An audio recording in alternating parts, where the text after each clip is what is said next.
In this video, we'll prove that there's no rational number whose square is 2.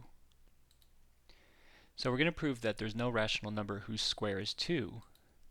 And most proofs you'll see this use, firstly, would say there's no square root of 2 in the rationals, or the square root of 2 is irrational.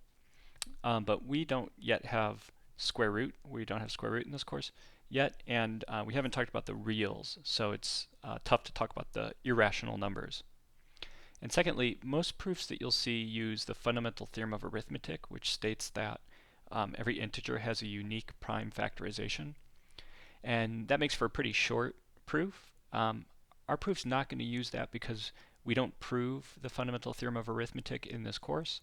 And as a result, the proof's, I'd say, a little bit more clever, but it's a little bit longer than the standard proof of this with the fundamental theorem of arithmetic.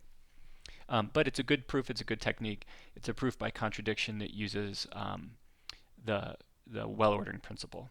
Okay. So again, this proof's a different approach. It takes a bit longer, and we're going to rely on the well-ordering principle for the natural numbers, and we're going to rely on the fact that if m is an integer and m squared is even, then m is even. You may have already proved that in your homework, and if not, it's easily provable by looking at the contrapositive of the statement. So here's our theorem. There's no number r in Q, so that r squared is equal to 2.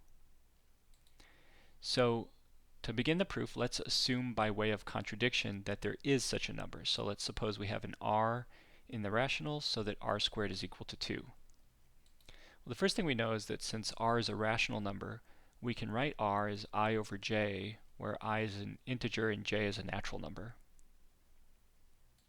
Now let's define a set D, which consists of all natural numbers, so that for some integer p over q is equal to r. So essentially D consists of all of the denominators of fractions that are equivalent to r. Okay, so it's a set of all denominators such that there's some numerators so that the numerator over the denominator is equal to the rational number r. Now we know this set is not empty because j is in the set by our choice of j, and therefore we can apply the well-ordering property. It's a set of natural numbers, it's not empty, so we can apply the well-ordering property, and the well-ordering property tells us that D must have a minimum element, let's call it m.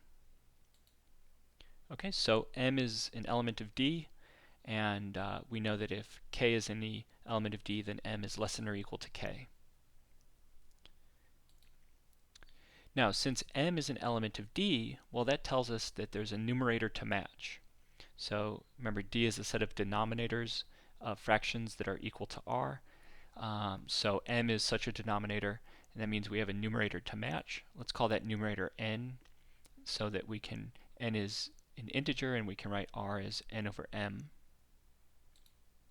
So r squared equals 2 again. That's our definition of r, our choice of r.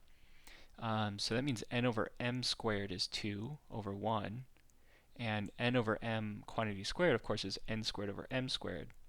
So using equality of fractions, cross-multiplying, we get that n squared is equal to 2 times m squared. Okay, so we're going to use this last little equation quite a bit in the rest of the proof. Firstly, we'll use it to observe that that means that n squared is even. All right, so n squared is an even number. And we know that if the square of a number is even, that number itself must be even. Okay, so we conclude that n must be even. And if n is even, then we can find an integer k so that n is 2 times k. That's the definition of an even integer. And if we go back to our n squared equals 2 times m squared equation, we can plug in 2k for n, and we get 4k squared, which is 2k squared, is equal to n squared, which again is equal to twice m squared. Okay, so in particular we get 4k squared is equal to 2m squared. And of course we can cancel a 2 there, and that implies that 2 times k squared is equal to m squared. All right. So now, of course, we're going to play the same game, essentially. M squared is 2 times something else, 2 times another integer.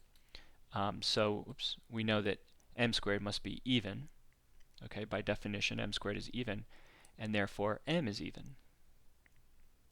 All right. So now let's pick a natural number. M, remember, was our minimum of our set D, so it was a natural number.